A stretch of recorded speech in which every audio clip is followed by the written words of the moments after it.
To be quite honest with you, when I'm outside and I walk and I see crowds of people on Wall Street and Nassau Street, you know, I look at them and I say to myself, I wonder how many of them have been abducted. Yeah, it's just a flood. I don't know how many people there actually are, but I would estimate at least in this country anyway, in the tens of thousands, probably more.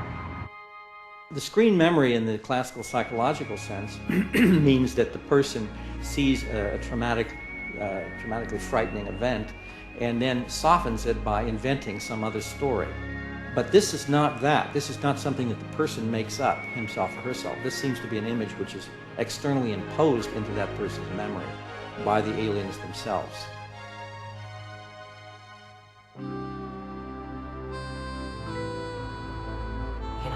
It was just strange to me, and then I realized that they weren't wearing goggles. That was their eyes. And they weren't wearing helmets. That was the shape of their heads.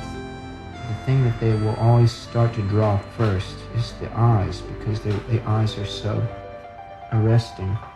It's difficult to even... You might not remember anything else but the look of the eyes.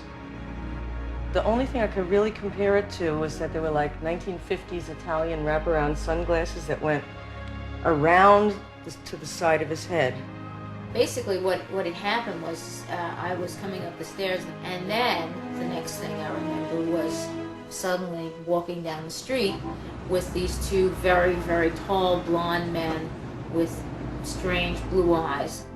How am I supposed to know what is coming out under hypnosis? Were they dreams, or was it real? Maybe it's just dreams that have been coming out under hypnosis.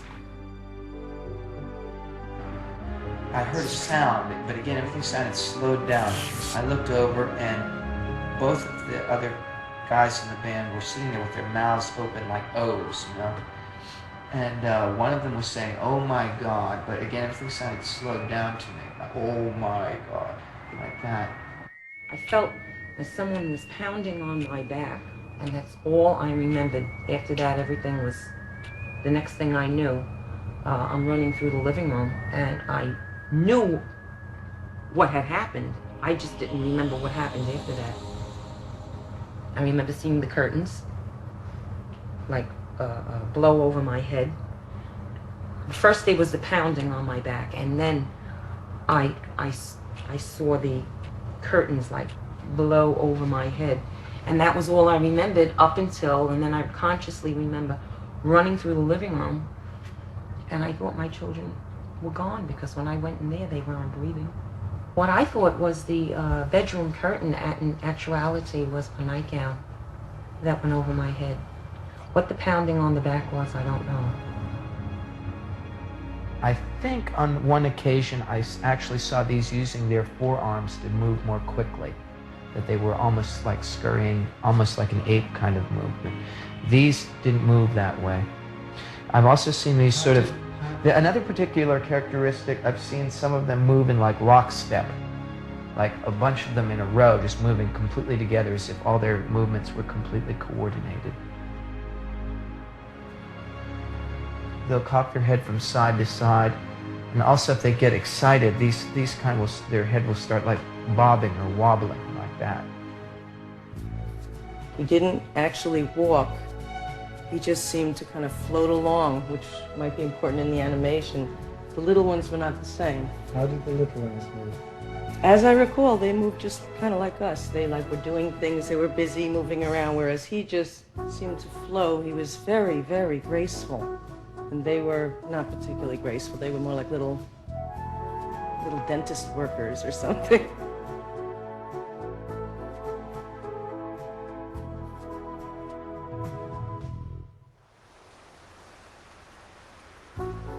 The one thing that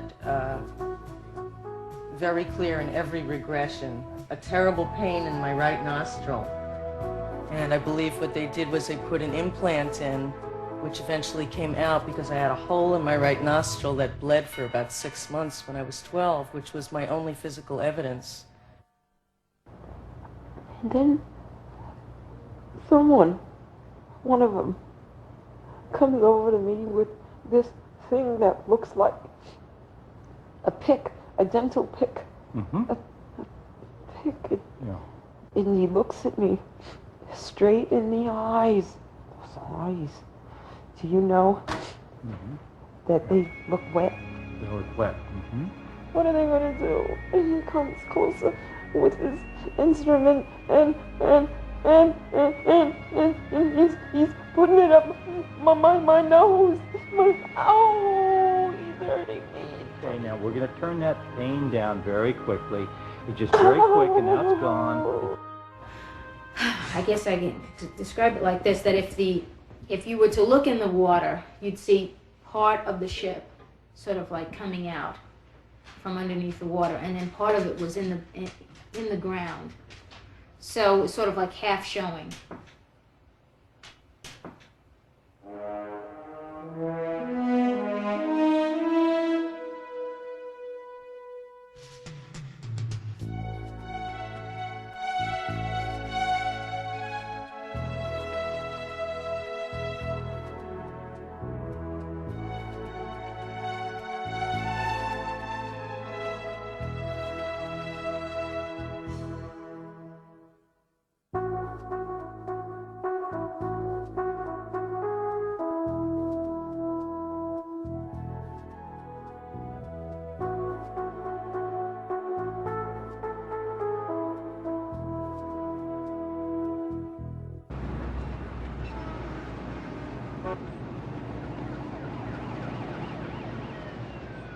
It came to about here. It went, To where? yeah, Just whether with there your was more to it fingers. here. Right. You know. Just point, if you like, because It went out like that, and it was over to there. And I think that they moved my legs aside too, so it would have better access, but it would come up to about here. yeah. And then what? Well, then I didn't, as I said, I couldn't see anything else. It was just there, and I suddenly felt like a pressure sensation around my kidneys, and then like a moment later, I didn't feel any excitement or it didn't feel sexual at all. Just in the next moment, I had that sort of tender feeling that one has after one has had an ejaculation. I feel now. They're shaking. They're stiff. They can't. They move fast, kind of, but they're stiff.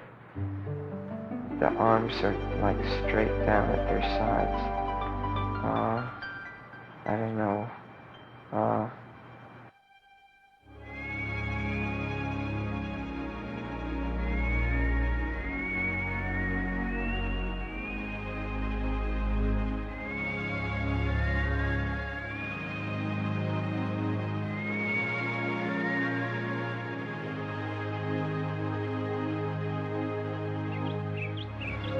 I don't know whether it's like one's being tested or observed or what, but it's like being put into scenarios, like being put into a film. Suddenly, boom, you're someplace else in this situation. I remember a couple where I had to make a choice about,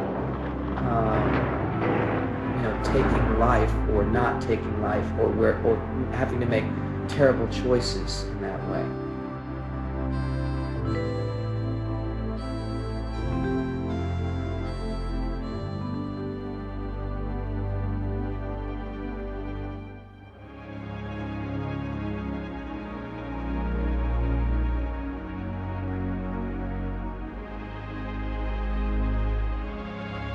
I'm a couple of feet over the bed.